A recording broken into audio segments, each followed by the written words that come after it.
संकल्प हमारा, यही संकल्प।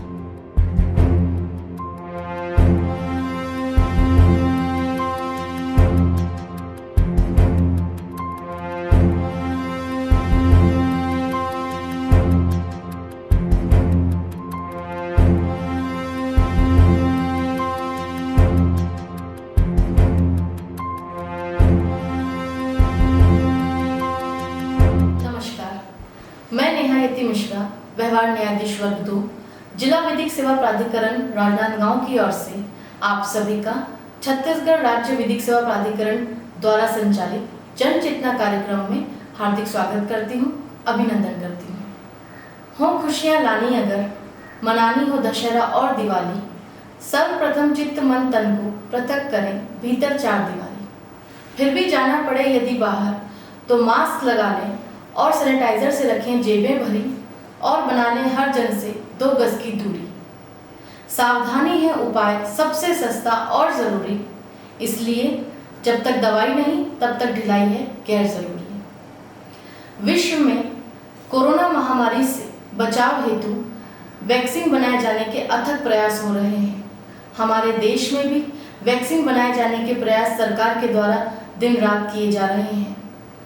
वैक्सीन आने तक सरकार के द्वारा कानून और नीतियां बनाकर जनता को सुरक्षित रखे जाने का प्रयास किया जा रहा है। ऐसे में यह हमारी नैतिक और सामाजिक जिम्मेदारी बनती है कि जैसे विगत 7 से 8 माह की अवधि में हमने घरों में रहकर लॉकडाउन नियम का पालन किया है, बाहर जाने पर मास्क लगाया है, सामाजिक दूरी का पालन किया है, हाथ धोकर सैनिटाइजर का उपयोग करके हाथों को भी साफ रखा है। इसी प्रकार हम अपने कानूनी कर्तव्य को भी समझें और कोरोना महामारी से बचाव हेतु हमारे देश में जितने कानून विद्यमान हैं उन्हें समझकर उनका शब्दशः पालन करें। इसी संदर्भ में आइए अब हम महामारी अधिनियम 1897 पर चर्चा करते हैं। महामारी अधिनियम 1897 में मूल रूप से 4 धाराएं समाविष्ट हैं, परंतु समय की मांग को देखते हुए सरकार के द्वारा इसमें संशोधन करते हुए अन्य धाराएं भी जोड़ी गई हैं अध्यादेश 2020 के माध्यम से। हम इसकी धारा 2 का अवलोकन करते हैं। धारा 2 यह कहती है कि जब राज्य सरकार का यह समाधान हो जाता है कि संपूर्ण राज्य में या राज्य के किसी भाग में किसी महामारी का प्रकोप हो गया है या उसके फैलने की आशंका है और इस संबंध में मौजूदा साधारण उपबंध पर्याप्त नहीं है, तब राज्य सरकार ऐसे उपाय कर सकती है या फिर किसी व्यक्ति को ऐसे उपाय करने के लिए सशक्त कर सकती है, उससे अपेक्षा कर सकती है और अस्थायी विनियम बनाकर घोषणा द्वारा जनता से अनुपालन करने की अपेक्षा कर सकती है।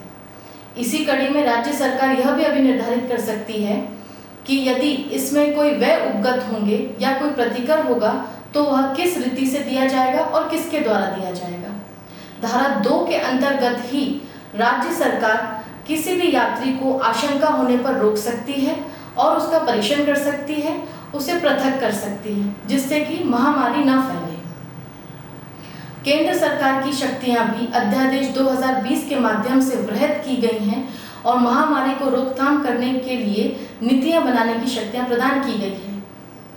महामारी अधिनियम संशोधन अध्यादेश 2020 के माध्यम से अधिनियम में चिकित्सक एवं स्वास्थ्य कर्मियों को सुरक्षा प्रदान की गई है।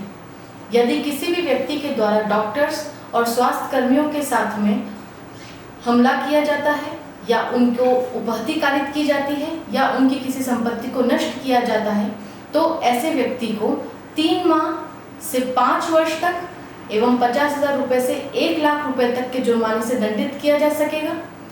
इसी कड़ी में यदि गंभीर चोट कारित कर दी जाती है तब 6 माह से 7 वर्ष तक तथा 1 लाख रुपए से 5 लाख रुपए तक के जुर्माने से दंडित किए जाने के प्रावधान समाविष्ट किए गए हैं। इसके अतिरिक्त इस प्रकार से पंजीबद्ध अपराध की अन्वेषण इंस्पेक्टर रैंक के अधिकारी के द्वारा 30 दिवस की अवधि के भीतर पूरी की जाएगी तथा अंतिम प्रतिवेदन न्यायालय में पेश होने की दिनांक से 1 वर्ष के भीतर विचारण पूर्ण किया जाएगा। यदि किसी कारण से न्यायाधीश के द्वारा विचारण पूरा नहीं किया जा सकता है तो कारण अभिलिखित किए जाएंगे तथा अधिकतम 6 माह की अवधि बढ़ाई जा सकेगी।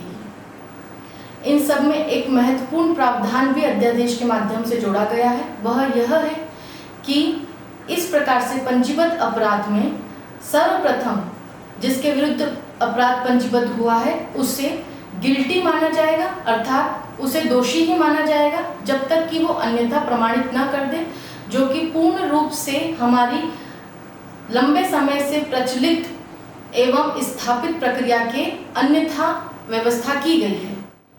इसके अतिरिक्त दंडित किए गए व्यक्ति को प्रार्थी को प्रतिकर दिए जाने के प्रावधान भी समाविष्ट किए गए हैं और यदि दंडित किए गए व्यक्ति के द्वारा प्रार्थी की संपत्ति को नुकसान पहुंचाया गया है तो बाजार मूल्य के 2 गुने दाम पर प्रतिकर अदा करना होगा।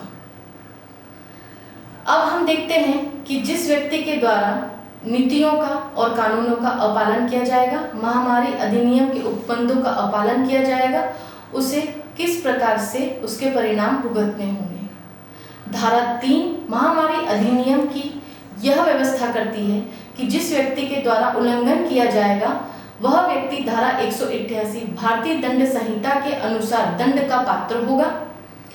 धारा 188 भारतीय दंड संहिता के अनुसार 1 माह तक की सजा तथा 200 रुपये जुर्माना या दोनों से दंडित किया जा सकेगा और यदि उल्लंघन किए जाने वाले कृत्य से मानव जीवन संकटापन्न हुआ है तो 6 माह तक की सजा या 1000 रुपये या दोनों से दंडित किया जा सकेगा।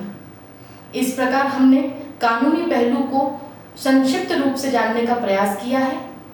अब हमें यह देखना है कि हम हमारे देश की वृद्धि को बनाए रखने के लिए, समृद्धि को बनाए रखने के लिए कानूनों का शब्दशः पालन करें, जिससे कि कोरोना महामारी का जल्द से जल्द अंत किया जा सके।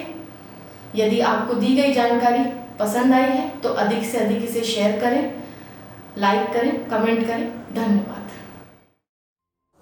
कोविड संक्रमण काल में हम सभी को आज कुछ जरूरी सावधानियां बरतनी होगी। अगर हम जरूरी सावधानियों को नहीं बरतेंगे तो कहीं ना कहीं हम अपने देश को, अपने समाज को, अपने घर को संकट की घड़ी में ला देंगे। तो मेरा आप सभी से निवेदन है और अपील करता हूँ, जीवन रेखा को बचाना है तो सामाजिक दूरी को बढ़ाना है, अर्थात 2 गज की दूरी कोरोना से बचने के लिए है जरूरी। सांसों को रखना है जीवित तो मास्क रूपी कवच है जरूरी। बिना मास्क कोविड संक्रमण की स्थिति में अधूरा है मानव श्रृंगार। मास्क पहने, खुद सुरक्षित रहें तथा दूसरों को भी सुरक्षित रखें। हाथों को करेंगे बार बार साफ, कोरोना जाएगा देश से भाग। एक आंदोलन कोरोना मुक्त भारत निर्माण की ओर, जिसमें सहभागिता चाहिए हम सभी की।